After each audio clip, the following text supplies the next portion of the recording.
quite warn my wife over here, because when she visited, I think it was sleeting or something. It was right after a nice warm spell. As a kid, especially in high school, I was fascinated by history. And I was one of these geeky kids that read Arnold Toynbee. I don't know if you've ever heard that historian, British historian. It's like I was reading The Study of History, the abridged version, but in high school. But I was always fascinated by poverty, and in particular China, because that was 1970s, right? A long time ago, when China was very poor. And so that kind of got me interested in this topic. And so then as I taught history and humanities and all that, I kind of framed it a little bit differently. So I have these handouts you can kind of follow. And so I always asked the question, why did the West win? And so I thought, okay, what does that mean? And so some people are a little uncomfortable with that, I think. It doesn't mean the West is best. It doesn't not mean the West is best. The question is, why in history did Western Europe, or eventually the United States, why did we have this economic boom? Why did we have this cultural dominance, right? So we're talking everything from getting rich to being the imperialist, right?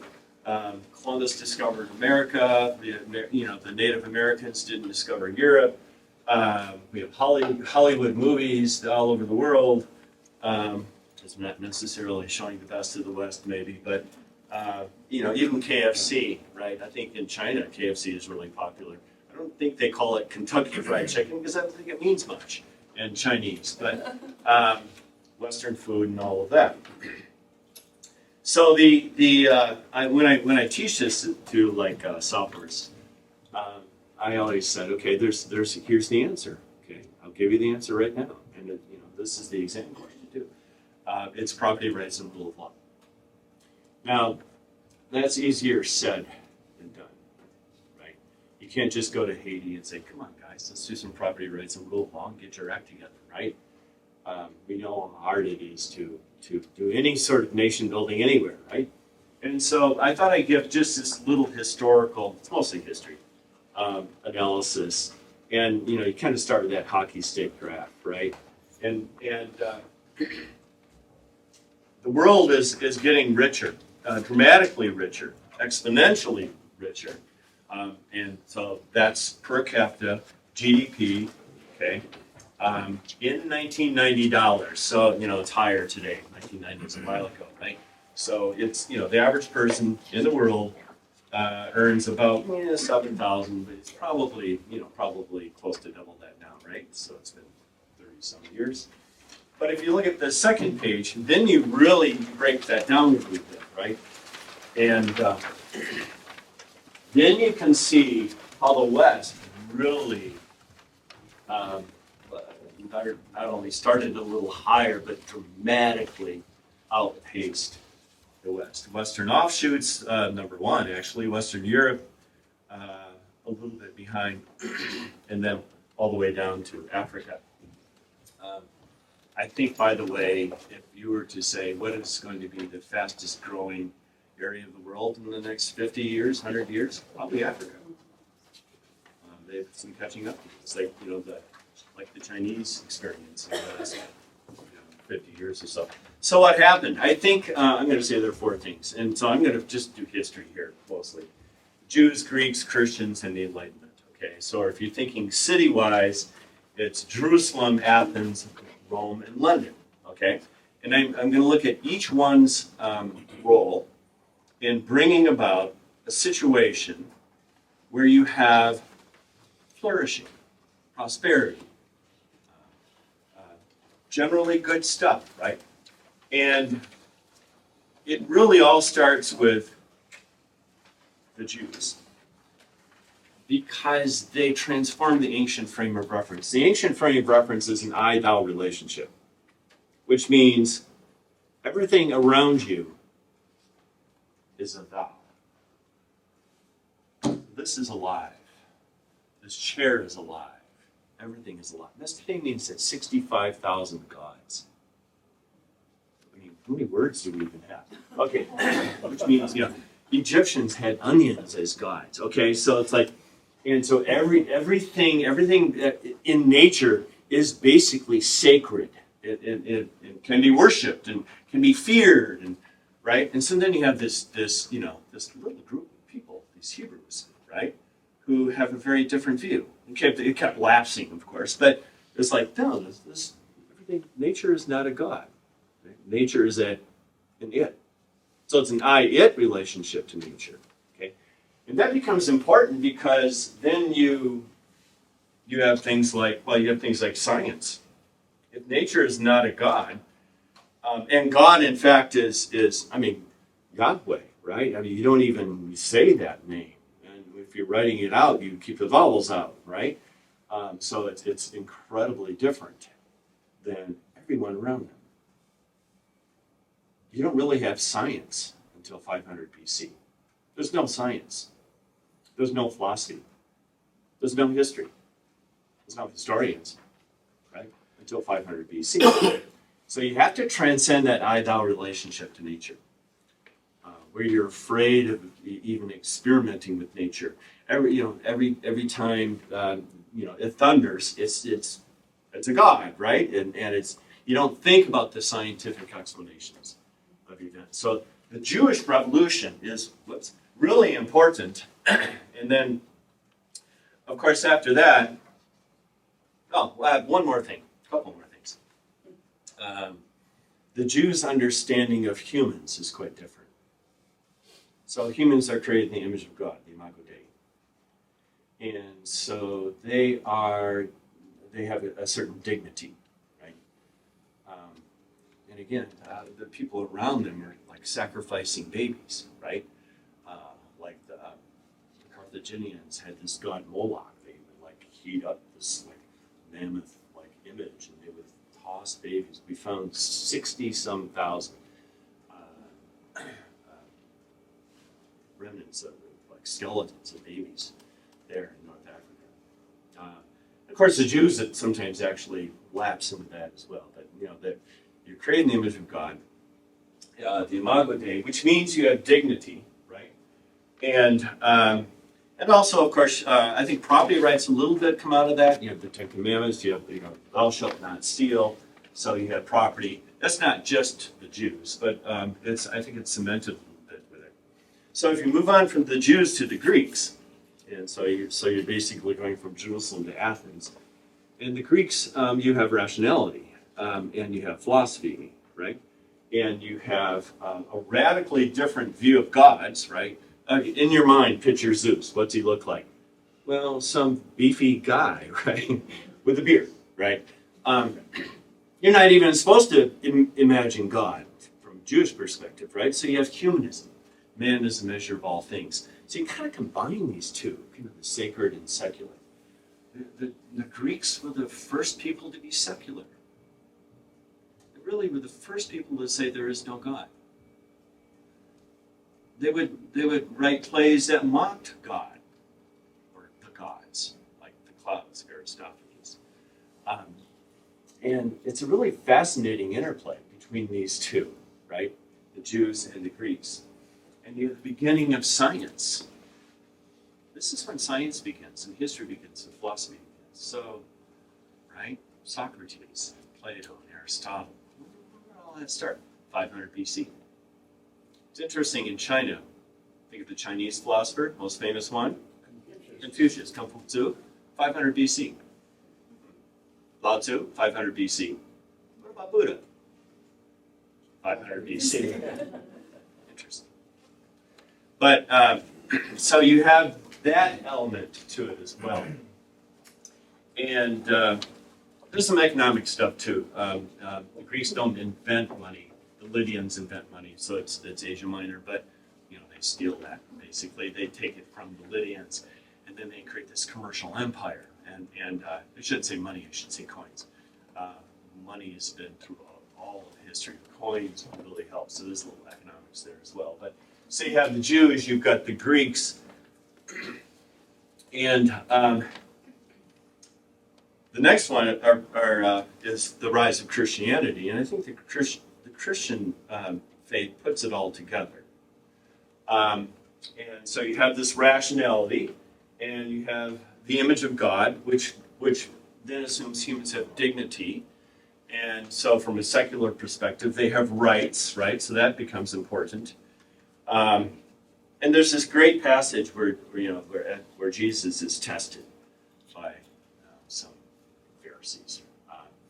And it's like, it's a gotcha question, gotcha questions, right? It's like, who should we pay this tax to, right? And Jesus gives a very mind-blowingly complex and deep answer. Yeah, right? He asks for a coin, they bring out a coin, it's got Caesar. This is probably, about 28 AD or so, so I would imagine it's either Caesar Augustus or Tiberius Caesar. And he says, what's on the coin? I said, Caesar's on the coin. He says, okay, give unto Caesar what is Caesar's. Give unto God what is God's. That's pretty profound. And revolutionary. Because at the very least it's saying Caesar doesn't get everything. Right? It undermines any notion of a totalitarian state where Caesar says, "Hey, I'm Caesar. I get you need to worship me." Right? And of course, other Caesars did that. Right? Nero declared himself divine, and usually the Caesars after they died became gods. Right? And I don't know how seriously the Romans took that, but then Caligula declares himself God while he's ruling, and Domitian declares that everyone declare him our Lord and God, right? And so it's like this gets the Christians into a bunch of, this is why they're fed to the lions, because they refuse to do that. So you have the Jewish and the Greek and the Christian antecedents, and then you have, I think, the Enlightenment. And it's really the English, or almost really the Scottish, but English and Scottish Enlightenment. And so that's, let's call it London or Edinburgh or something like that, right? And you've got, I think you've got John Locke, and that he really influences the founders, of course, right? And I think I have a quote here. Locke and property rights. Locke wrote this book in 1688 called Two Treatises of Government.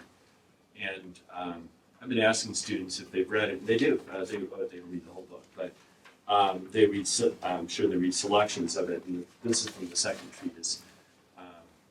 The supreme power cannot take from any man any part of his property without his consent. So there you see that the Jewish thing about like theft, and the Greek thing about the how humans are important, and Christian idea of the limitations of the power, right?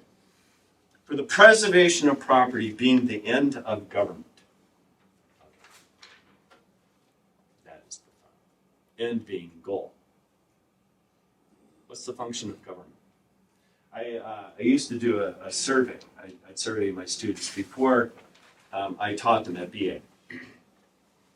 About government, and just a couple of simple questions like, what is the goal of government? And I did that with BA students before they learned this, and I just tabulate, and it's supposed to be protecting property rights. So the preservation of property is the end of government. Thomas Jefferson in the Declaration of Independence, right? Says exactly the same thing. He's channeling John Locke. I also I worked with, I think it was one of the Wauwatosa public schools, and asked them the same question. And it was fun just tabulating the answers and seeing how they differed. And so BA students did pretty well in that. So that's pretty profound. And that for which men enter into society, it necessarily supposes and requires that the people should have property, without which they must be supposed to lose that by entering into society, which was the end for which they entered into it. It's a little complicated, all right? And then, if you flip the page, it says, where law ends, tyranny begins. Locke saw the goal of all law as increasing freedom. Sort of a litmus test, right, for law. So, it's an interesting thing to ask yourself. This law that's being proposed right now, right, does it increase freedom or does it decrease freedom? Actually, historically, according to the Western tradition, Congress does not make laws at all. They make legislation. Now, it's a picky distinction, but laws come from humans, human experience, right? Common law. This is not written down. It's totally from human experience. So the function of the legislature in the Western tradition is to basically codify human experience. Okay. So I use the example of walking my dog in the neighborhood, and my dog does his business in your yard. Okay, and I do nothing. I just walk on. Okay. Well, that's kind of rude, isn't it? Right. Am I violating a law? Well, there doesn't have to be legislation necessarily on the books to say that that is a violation of law, because we as humans have pretty much all agreed, right? Unless there's some really extenuating circumstances. If your dog does his business in somebody's yard, you got to deal with that, right? And there's 1,000 other examples. That law comes out of human experience, which is pretty deep and pretty profound. So you can really, it doesn't have to be on the books for you to say, look, I want you to pick up that doo-doo, okay? And if they refuse, what you've got juries, right? What do you think a jury would say? I think the jury would say, you have to pick up that doo-doo, right? And so it's a really interesting kind of evolution. We've gone, I think, a bit beyond that. I don't know, maybe just a bit. And then Bastiat, great French economist, mid-1800s, wrote a book called The Law, right? And he channels John Locke as well, and says you have the right to life and the right to liberty and the pursuit of property, right? Jefferson tweaks that with right to pursuit of happiness. By the way, you don't have the right to be happy, by the way. Because if you have a right to something and you don't have it, then it's somebody else's fault, right? So if I have a right to be happy and I'm not happy today, can I blame you? No. Okay, I don't really have a right to be happy. I don't have a right to be healthy, all right? I have the right to pursue happiness. But anyway, Bastiat kind of channels that and says, okay, the function of government is to take an individual right of protection of property, and so I have a right to protect my property, right? Now, if 10 people, want to grab a lawnmower or something like that, I have a right to connect with other people, the collective right to self-defense, what he calls it, right? And that's the function of government, is basically the collective right to self-defense. And the problem becomes when government, instead of just punishing plunder or plunderers, right, they engage in plunder. They use the law to plunder, right? It's a pretty radical view, okay? I mean, not that many people today would agree fully 100% with what Bastiat says. But he does give a nice definition of justice, which sounds kind of dumb, but I love it. Justice is the absence of injustice. Justice is inherently negative. It's because protection of property is negative. So that is the theme that kind of, starting with the Jews in at least 2000 BC, all the way up. So you got 4,000 years of history there. And then that, I think, that's why you have the Industrial Revolution in England. And historians debate this, and I'm sure it's more complex than just that stream. But you look at why was in England and not France? I mean, France is 4 times the size, 4 times as many people, a lot better wine, warmer, a cooler language, the food, 100 times better. And yet the Industrial Revolution begins in this cold, rainy, England. Why, right? And then it eventually spreads. And it really comes down to property rights and rule of law. And so the West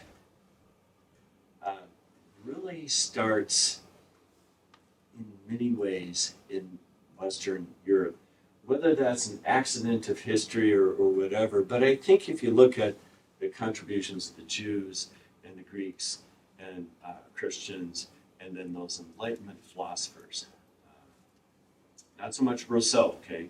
Rousseau's an Enlightenment philosopher too, but the more English or Scottish Enlightenment philosophers like Adam Smith and John Locke, I think you really see that that is what brings about the West. Now, there might be some, it's sort of like my last point, so what? So the West gets rich, right? Crazy rich. I mean, their economies grow. All of human history, it's just a flat line in terms of living standards of people. It's a little hard to put numbers on this, but like $1 a day or something like that, right? And then it explodes. It explodes with the Industrial Revolution. So you look at child labor. Oh, was there child labor in the Industrial Revolution? Yeah. What ended child labor? The Industrial Revolution, right? Was there child labor before the Industrial Revolution? Yeah. Okay. We should not romanticize pre-industrial the world where people are on the verge of starvation. Do you think those little 5 and 6-year-olds aren't working? And do you think that farm labor is safe?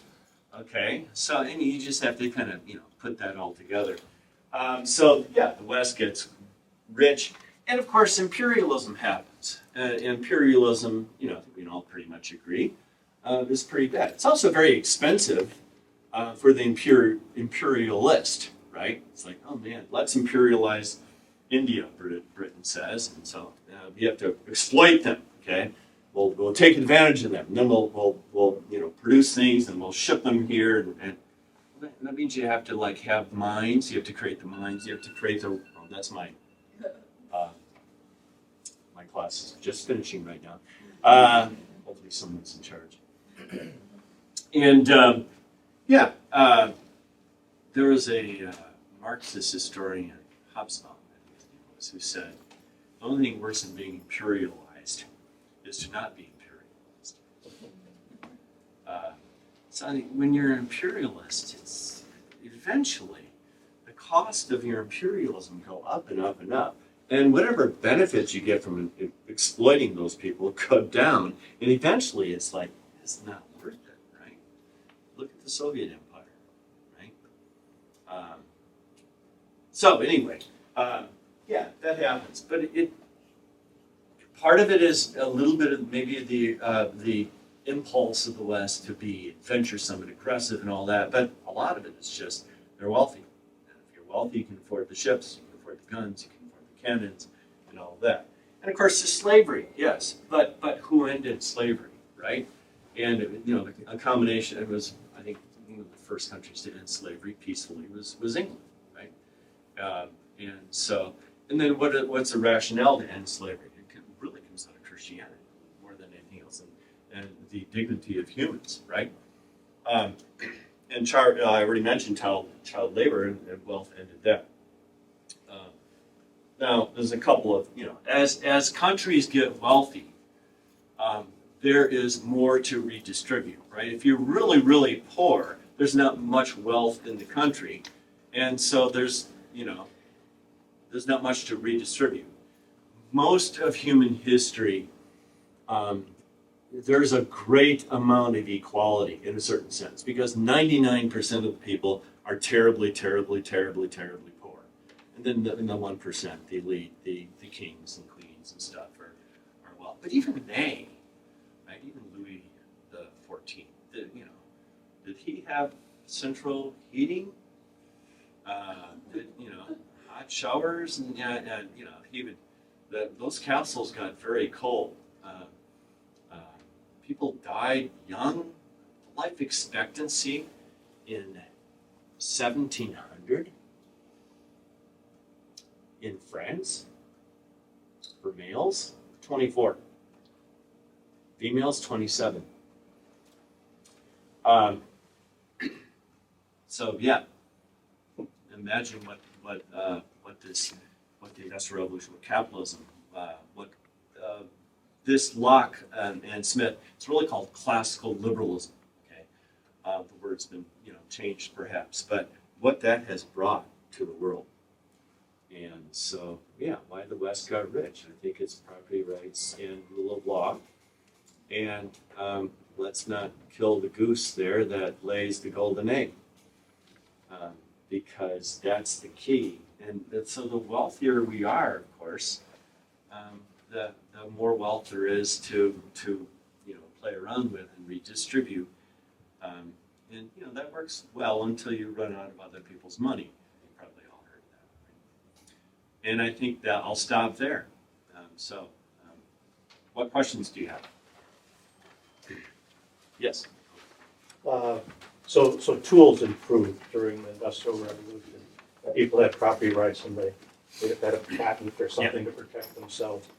And all of those things generated part of that J curve. And people paid taxes, so they paid their government. Yes. So going back to the laws of Jerusalem, thou shalt not steal. Yeah. How does the progressive income tax fit in with that law? Yeah, and so if I'm referencing Bastiat, he would call that plunder. Right? He would just simply say, "Look, you can't do that." You're talking to someone who just finished their taxes, okay? And in the last 2 years, I used a service, and in both years, the CPAs made mistakes, thousands of dollars mistakes, again, not in my favor. So finally, I did it on my own this year. And TurboTax makes it so easy, relatively easy. It still took like 30 hours. Relatively. Yeah.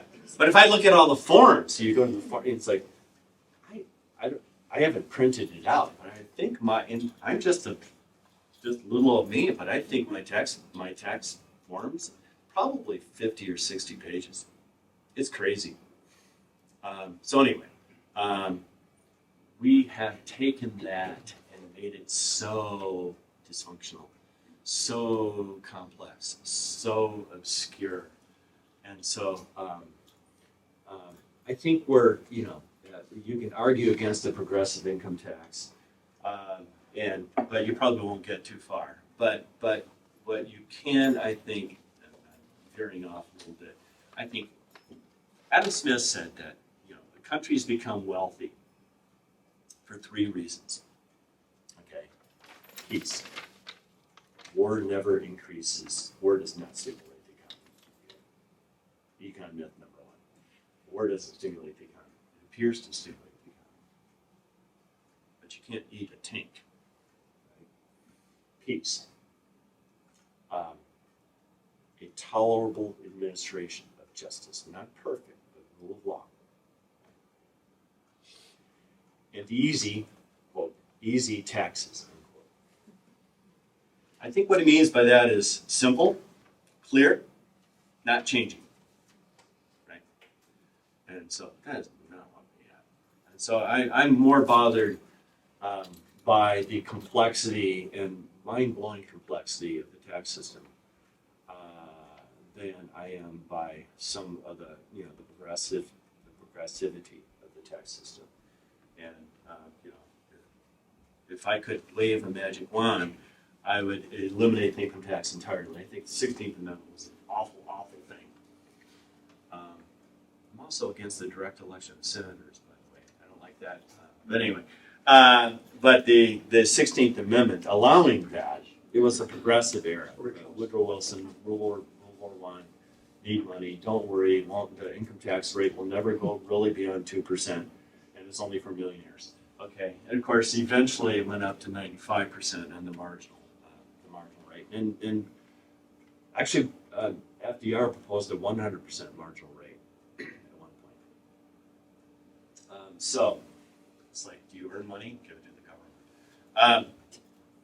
I'd much rather just have a flat, like a sales tax. Now you can make that more progressive if you want, but just imagine that H&R Block. Every tax attorney gone. Tax compliance gone, right? So yeah, it'd be interesting. And imagine what that would do to the economy. Now, if you're thinking narrowly, you think, oh my goodness, it'd be bad. All those tax lawyers are unemployed. They find other jobs. And then you'd be encouraging people to save. They wouldn't be, so I always thinking how I can shelter my tax income, my income. So anyway, long answer, but You want to share? So you said property rights and rule of law, that seems to be the key Yeah. to happiness, the pursuit of happiness. Thinking of taxes, then property taxes, how do you don't own your house if you don't pay your property taxes. right. So That is true. Yeah, and I, again, the simpler the better. Okay, I would eliminate every single tax except for the sales tax. The argument against that, is like, okay, it'd have to be considerably, it'd be up there, right? I mean, it'd be, the government spending as a percent of GDP. It used to be about 20%, 21% for about 50 years, from 1960 to about 2020. That's 60 years. About 20%, and it's just jumped up to like 24, and that's not an inconsequential rise. 4 to 20, that's a 20% increase. how much of that is debt service, though? Yeah, well, more and more, Yeah. and so and that's another question. But so anyway, the argument against that is you might have more black markets, right? With everything is going to. Every expenditure you make, but think about how that would encourage savings. You wouldn't have the Roth 401ks anymore, right? All that tax, like, oh, should I have a Roth? Should I have a traditional?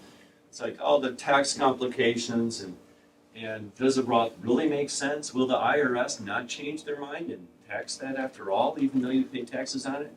I asked my accountant that a couple of weeks ago. He said they might, but I don't know. So the last thing we want is changing rules, unclear rules, and rule of law. Rule of law is the alternative to rule of law is rule of man, right? You don't want rule of man, right?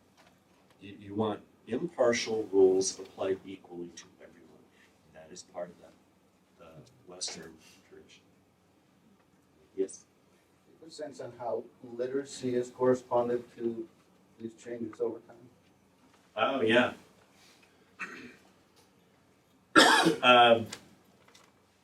Beginning of the Middle Ages, literacy in Europe was around 1%. But by the end of the Middle Ages, which is before the Industrial Revolution, it was 40%. That's a pretty big increase. Why?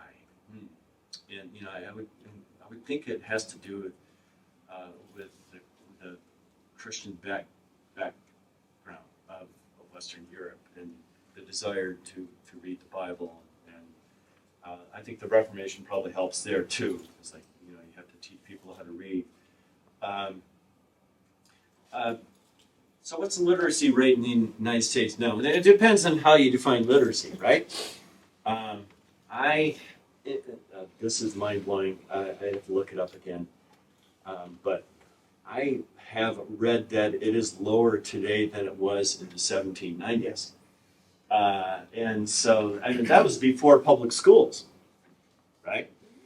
And if you don't believe me, I collect. I've got 75 old newspapers that range from the 1600s to through the 1800s. Okay, long story about how I got all this, but you just read anything, any book, read the Federalist. I'm going to have the juniors read Federalist 10 next week, and they're going to complain. They're going to complain because it's hard to read. It's like this is hard to understand. Help us, help us. So I'll give an open note quiz. Used to be the high schoolers would read all 80 some Federalist papers. You can't do that now. So yeah, literacy is important. So yeah, don't kill the goose that laid the golden egg here. It's important to teach students how to read well, how to read deeply, how to slow down, and right. Yeah. Why did you pick Federalist 10? What is that? Oh, Federalist 10 is beautiful. 10 and 51 are the two famous Federalist papers. Federalist 10 talks about the influence of factions. In fact, today we would call a faction, we call that a special interest group. Right? Factions are bad. And they're groups that are united by either a passion or an interest. Okay? Mostly interest, but I mean, so you can have a bunch of a quilter bee group, okay? Then that's not a faction, okay? But they have a passion, yes. But a faction is, it can be a minority, it can be a majority, but they're in opposition to the rights of individuals. So they violate rights. So as far as I know, quilters don't violate anybody's. My wife is a quilter, and so. But it's just really logical and wonderful. And then he says the extensive republic is really the solution. And there's not really a solution. The founders, in a sense, did not believe in solutions. Okay? They had very constrained visions. There's also part of that Western tradition. You can't really solve problems, can you? I mean, can you solve poverty? Can you solve the problem of drug addiction? I mean, you know what percent of people are, just pretty much seriously addicted to drugs today? I've read the numbers, and it's somewhere like 1.3, 1.5% of serious addiction problems. What was it 100 years ago? 1.3, 1.5%. Right? Humans don't change. But back to the Federalists. This idea that the republic is so full of different people, that the factions, in particular, the majority factions, big factions, won't be able to get any sort of foothold. So you look around in America, you see the diversity, okay? And you think, is this good or bad? Yeah, in many ways it's good, right? Our diversity is something that is right, because you've got, Hell's Angels, riding Harleys, and you've got punk, and you've got goth, and you've got businessmen, and you've got whatever, right? Artists. All these different people. And it's kind of nice having a variety of people in the United States.